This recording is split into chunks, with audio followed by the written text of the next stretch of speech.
Good morning. Class 11 के students के लिए और 12 दोनों के ही स्टूडेंट्स के लिए हम आपको एटॉमिक स्ट्रक्चर में क्वांटम नंबर के लिए रिवीजन क्लास दे रहे, जिसमें आप क्वांटम नंबर को रिवाइज कर लेंगे। छोटा छोटा पॉइंट, क्वांटम नंबर आपका फिनिश हो चुका। तो इसके रिवीजन के द्वारा कुछ छोटे क्वेश्चंस जो 11 और 12 दोनों में मांगे जाते हैं वो आपके कंप्लीट हो जाएंगे। तेज रफ्तार में आप क्वांटम नंबर का रिवीजन ले। First, what do you mean by quantum number? तो याद होगा, quantum number is a set of number, जिसके द्वारा आपको याद होगा एन, एल, एम और एस स्पिन क्वांटम नंबर। इन नंबर के सेट्स को हम लोग क्वांटम नंबर कहते हैं, जिससे हमें इलेक्ट्रॉन के बारे में पूरी डिटेल जानकारी मिलती। नंबर के सेट को हम लोग नाम देते क्वांटम नंबर्स। याद करें, क्वांटम नंबर 4 टाइप्स का होता, N, L, M, M S और एस। ये याद कीजिए। N is your principal quantum number, L is azimuthal और subsidiary quantum number, M is magnetic quantum number और and S is a spin quantum number। तो ये क्वांटम नंबर 4 टाइप्स, ये चीजें आप पहले से जानते हैं। Next type, principal quantum number which gives information about orbit और सेल और एनर्जी लेवल। और याद कीजिए, ऑर्बिट वो सर्कुलर पाथ है जिस पर, या वो पाथ है जिस पर इलेक्ट्रॉन न्यूक्लियस के चारों ओर चक्कर लगाता, उस पाथ को हम लोग नाम देते ऑर्बिट या सेल। याद होगा, इसे डिनोट करते थे 1 2 3 4 5 6 7 और ये कहलाता था KLMN के बारे में जानकारी। नेक्स्ट आइए, ध्यान से जरा इस टर्म को देखिएगा, इसके बारे में एक इंफॉर्मेशन आप सीखें। This is important. ये थ्योरी कहता है प्रिंसिपल क्वांटम नंबर से हमें इंफॉर्मेशन मिलती है, द सिंबल इज एन, और इससे हमें जानकारी मिलती है ऑर्बिट के बारे में। इसके अलावा एक बहुत इंपॉर्टेंट पॉइंट आप याद रखेंगे, क्योंकि ये रिवीजन क्लास है तो आपको याद होगा ऑर्बिटल क्या है।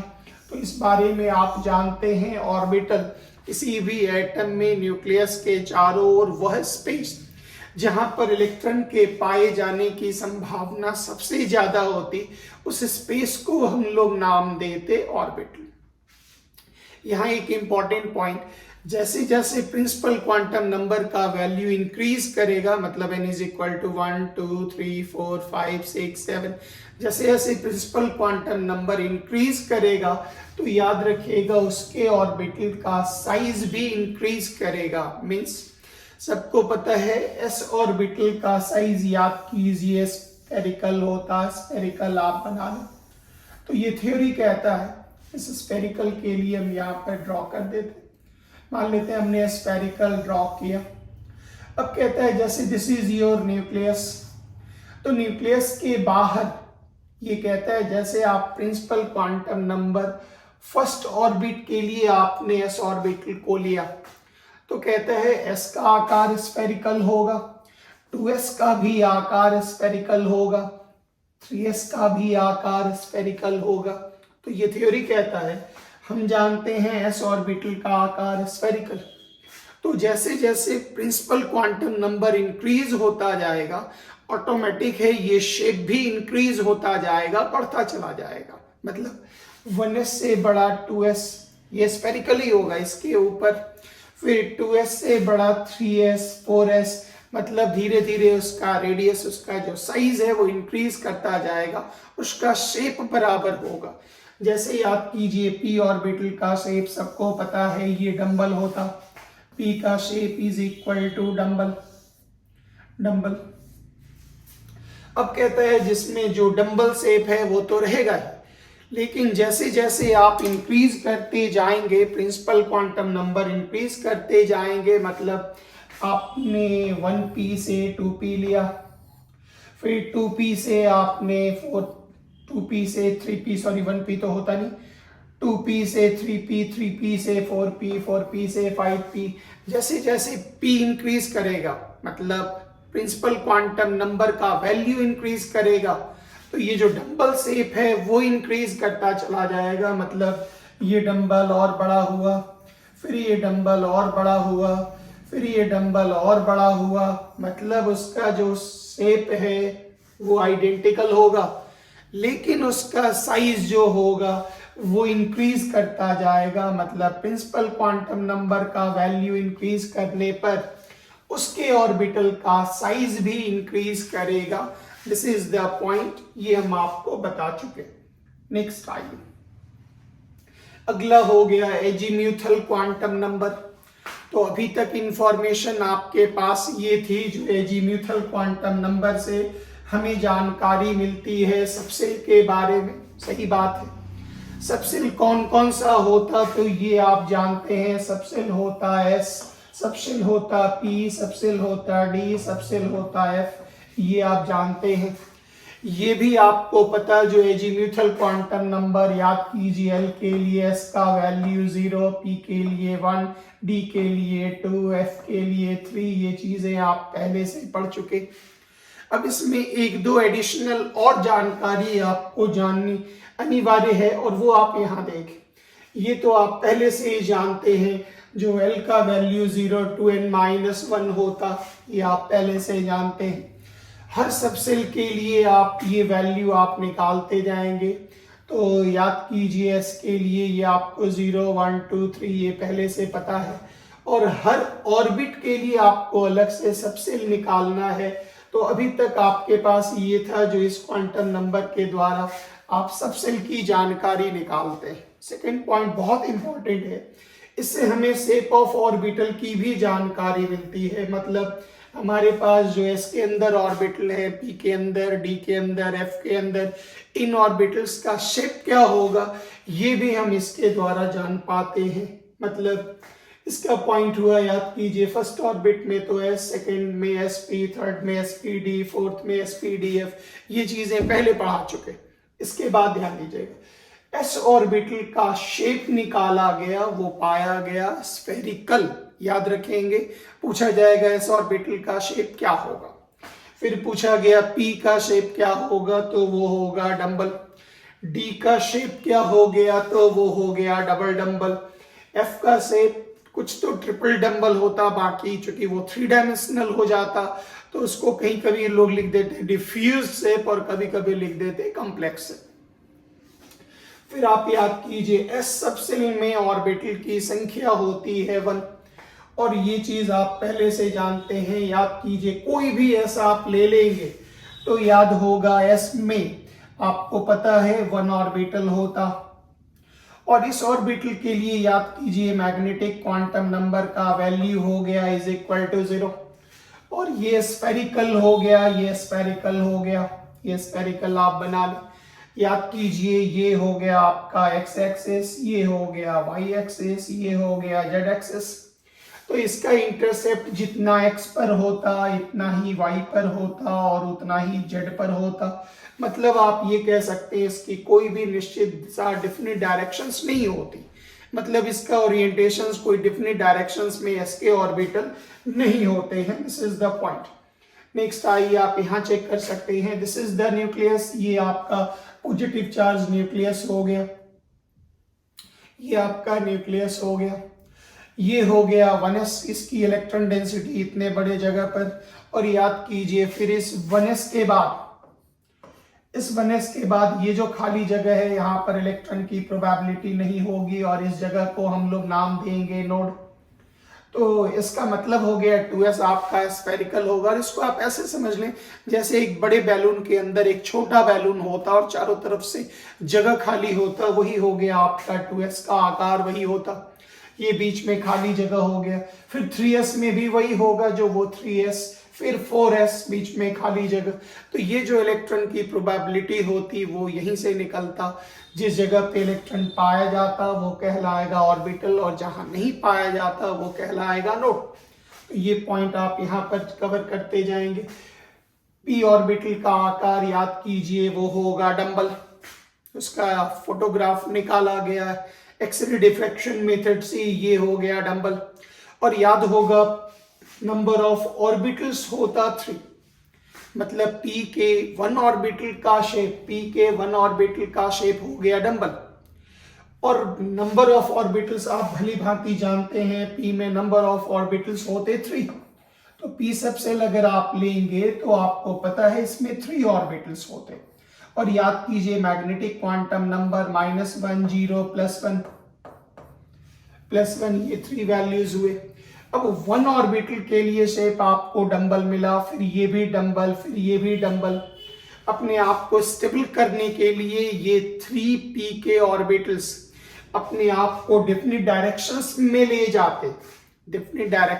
ले जाते, मतलब एक ऑर्बिटल x एक्सिस पर आ गए जिसे नाम दिया गया px, ये ऑर्बिटल कहलाया ये px।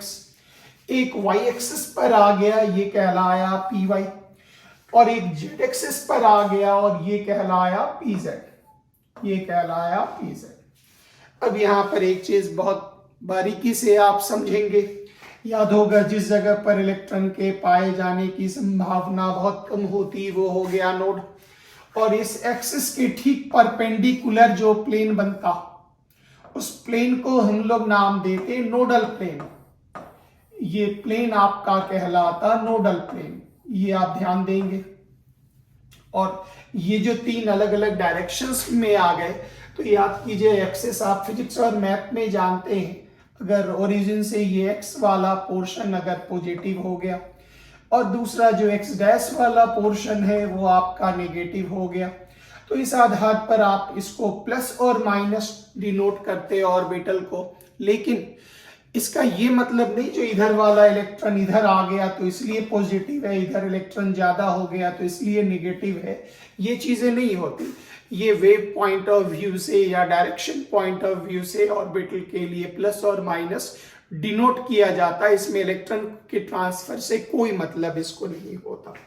नेक्स्ट आप आए, डी सबसेल में याद कीजिए आकार होता डबल डंबल, इसको याद रखना होगा ऑर्बिटल्स के शेप को, और इसमें नंबर ऑफ ऑर्बिटल्स होते 5, और ये 5 डिफरेंट डायरेक्शंस में होते हैं। तो डी के 5 ऑर्बिटल के लिए आप ध्यान देंगे, जो डी में आपको भली भांति पता है, जो डी सबसेल में याद कीजिए मैग्नेटिक क्वांटम नंबर का 5 वैल्यूज आप जान रहे पूरा का पूरा, ये होता -2, -1, 0, +1 और +2, पूरा ये वैल्यूज आपको पता है। तो इनके जो 5 ऑर्बिटल्स होते हैं उनके 1 ऑर्बिटल का शेप होता, ध्यान दीजिएगा 1 ऑर्बिटल का शेप होता डबल डंबल। इसका मतलब हो गया डी में आपके पास 5 डबल डंबल, और ये जो है ये 5 अलग अलग डायरेक्शंस में चले जाते, इसलिए कहा जाता number of orientations is equal to 5। मतलब यहां पर एक थ्योरी याद रखेंगे, एस को छोड़कर किसी भी सबसेल में जितने ऑर्बिटल्स होंगे उनका ओरिएंटेशंस भी उतना ही होगा, वो उतनी अलग अलग दिशाओं में आपको मिलेंगे। तो ये टर्म आप याद रखेंगे, और इस आधार पर अगर हम फॉलो करें तो याद कीजिए एक्स और वाई एक्सिस, इस प्लेन का नाम एक्स वाई प्लेन, और इस प्लेन के मतलब इस प्लेन पर एक्सिस के बीच में अगर 2 डंबल ड्रॉ किया जाए तो ये कहलाएगा dxy। घुमा दीजिए ये yz हुआ, इन प्लेन में एक्सिस के बीच में दिया गया नाम dyz, ये कहलाया dzx। एक्सियल 2 ऑर्बिटल होते dx² -y² और dz²। अभी नाम नहीं याद हो तो 11 के बच्चे आराम से टेंशन न लें, आप सिर्फ याद कर रखेंगे 2 लाइन। फर्स्ट, डी में टोटल नंबर ऑफ ओरिएंटेशंस कितने होंगे, ऑर्बिटल्स कितने होंगे 5, और डी के 1 ऑर्बिटल का शेप क्या होता, तो डी के 1 ऑर्बिटल का शेप होता डबल डंबल, ये आप जरूर याद रखें। उसके बाद नेक्स्ट आइए, एफ के 1 ऑर्बिटल का शेप कॉम्प्लेक्स शेप लिखा गया या डिफ्यूज शेप लिखा गया। कुछ ऑर्बिटल्स तो ट्रिपल डंबल होते, बाकी ये 3D फिगर है जिसको ड्रॉ करना काफी डिफिकल्ट है। तो आप याद रखेंगे कॉम्प्लेक्स शेप या diffuse shape, number of orbitals कितने होंगे 7, और इसके डायरेक्शंस कितने होंगे, तो 7। फिर next I magnetic quantum number से अभी तक आप जानते थे ऑर्बिटल के बारे में, डायरेक्शंस ऑफ सबसेल्स के बारे में, जो चीज आप अभी एक एक करके देखेंगे। याद कीजिए मैग्नेटिक क्वांटम नंबर का सिंबल होता था m, पढ़ा हुआ। m का वैल्यू होता था, याद होगा, -l से +l, और l के हर मान के लिए चाहे नेगेटिव हो, 0 हो, पॉजिटिव हो, 1 ऑर्बिटल होगा। और इस आधार पर आप अपनी थ्योरी भी याद करें तो याद होगा s में हुआ करता था 1 ऑर्बिटल जिसके m का वैल्यू कितना होता था, 0। याद कीजिए p में ऑर्बिटल्स हुआ करते थे 3 और इसके m का वैल्यू -1, 0 और +1। फिर याद कीजिए d में ऑर्बिटल्स की संख्या कितनी होती थी, 5, और उसके लिए मैग्नेटिक क्वांटम नंबर -2, -1, 0, +1 और +2 ये वैल्यूज हुआ करता था। तो ये पूरा चीज आप पहले से जानते हैं। इससे हमें इंफॉर्मेशन किस चीज के बारे में मिलती है, ऑर्बिटल के बारे में मिलती है। जो नेक्स्ट जो आज के लिए जो मेन टारगेट है, इससे हमें जानकारी मिलती है ओरिएंटेशंस के बारे में, डायरेक्शंस के बारे में। मतलब हमारे पास जितने भी ऑर्बिटल हैं उनका डायरेक्शंस कैसे कैसे है, ये हमें जानकारी मिलती है। जैसे आप गौर करें, याद कीजिए p सबसेल में टोटल ऑर्बिटल्स हो गए 3 और p में ओरिएंटेशंस आपके कितने हो गए, = 3। याद होगा एक डंबल ऐसा हुआ करता था, अगर आप एक्सिस ड्रॉ करें तो याद कीजिए ये हो गया x एक्सिस, ये हो गया y एक्सिस, ये हो गया आपका z एक्सिस। तो एक डंबल जो x एक्सिस पर हुआ, याद कीजिए उसके लिए नाम दिया गया px।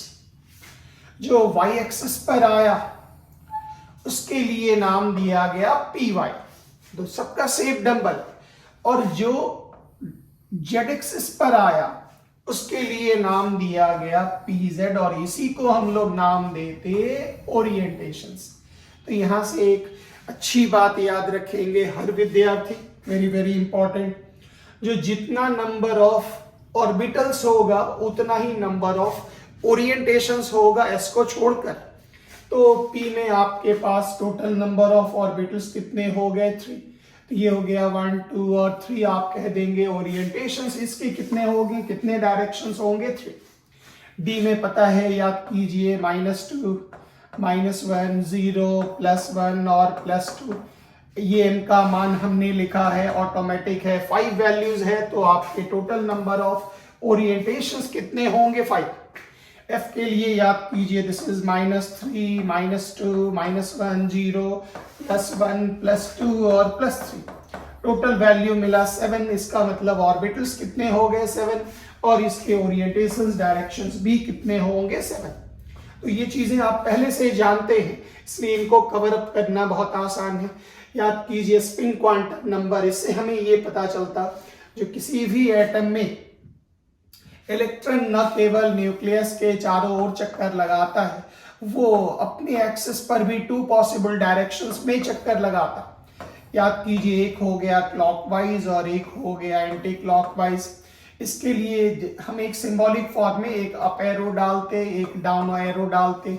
स्पिन क्वांटम नंबर का मान होता +12 और स्पिन क्वांटम नंबर का मान -12। क्यों होता, ये चीजें आप पहले से जान चुके, सीख चुके। इस आधार पर आपके स्पिन क्वांटम नंबर का वैल्यू हो गया। अब आप पूरे क्वांटम नंबर के ब्लॉक का पूरा रिवीजन आप एक साथ देख ले, कंप्लीटेड क्वांटम नंबर, उससे क्या जानकारी मिलती, ये दायरा आपका धीरे धीरे बढ़ेगा। तो प्रिंसिपल क्वांटम नंबर सिंबल है, इससे हमें जानकारी मिलती थी ऑर्बिट के बारे में। एक और इंफॉर्मेशन आप जरूर याद रखें, वो है साइज ऑफ ऑर्बिटल्स के बारे में। ये भी जानकारी प्रिंसिपल क्वांटम नंबर से मिलती है। Next azimuthal quantum number symbol is L, इससे हमें जानकारी मिलती सबसेल के बारे में। ये भी पॉइंट अब आपको याद रखना होगा। इससे हमें शेप ऑफ ऑर्बिटल मिलता। शेप ऑफ ऑर्बिटल मतलब s का आकार स्फेरिकल, p का आकार डंबल, d का आकार डबल डंबल, f का आकार कॉम्प्लेक्स शेप, डिफ्यूज शेप। फिर next I magnetic quantum number symbol is an, इससे हमें जानकारी मिलती ऑर्बिटल, लेकिन अब उसमें ऐड करिएगा, इससे हमें ओरिएंटेशंस भी पता चलता। इसमें तो कोई ओरिएंटेशन नहीं होता, एक्स वाई जेड तीनों आइडेंटिकल इंटरसेप्ट होता, बराबर तीनों एक्सेस पर कटा होता, लेकिन बाकी सबके ओरिएंटेशंस की जानकारी मिलती है। और स्पिन क्वांटम नंबर ये हो गया ms और s, इसके लिए आप वैल्यू डाल देंगे, ये कहलाएगा ms और s। इससे हमें जानकारी मिलती है जो इलेक्ट्रॉन अपने एक्सिस पर भी 2 पॉसिबल डायरेक्शंस में घूमता, एक होता क्लॉकवाइज और एक होता एंटी क्लॉकवाइज। तो मैथ के ट्रिग्नोमेट्री के आधार पर भी अगर एक सिंबल को आप पॉजिटिव मानेंगे तो अपोजिट है, जो दूसरा होगा वो नेगेटिव होगा। तो ये हो गया आप इस संदर्भ में जो बातें रखी गई वो। अब यहाँ पर याद रखिएगा, ये हमने आपको क्वांटम नंबर के पीस का क्लास 11 और 12 दोनों के लिए हमने रिवीजन कर दिया। अब आप अच्छे से इस टॉपिक को रिवीजन करके जो छोटा छोटा ऑब्जेक्टिव क्वेश्चंस हम टीचर आपसे पूछेंगे, आप उसके मामले में अलर्ट रहेंगे, सावधान रहेंगे, गलती नहीं करेंगे। छोटा छोटा क्वेश्चन इससे मिलता है, इसको आप अच्छे से तैयार कर लें। Thank you very much. जय हिंद।